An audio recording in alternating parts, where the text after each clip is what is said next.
জাতীয় পতাকা নিয়ে কয়েকটি গুরুত্বপূর্ণ জিকে প্রশ্ন উত্তর। 1 নম্বর, ভারতের জাতীয় পতাকা কবে গৃহীত হয়েছিল? অ্যান্সার 22শে জুলাই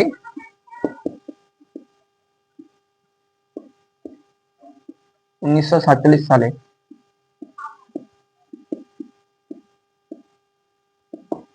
2 নম্বর, অশোক চক্রে কতগুলি স্পোক আছে? অ্যান্সার 24টি।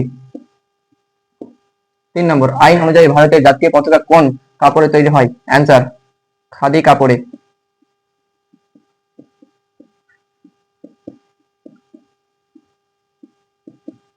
4 নম্বর, ভারতের জাতীয় পতাকার দৈর্ঘ্য ও প্রস্থ কত? অ্যান্সার 3:2। 5 নম্বর, জাতীয় পতাকার সাদা রং কিসের প্রতীক? অ্যান্সার শান্তি ও সত্য এর প্রতীক।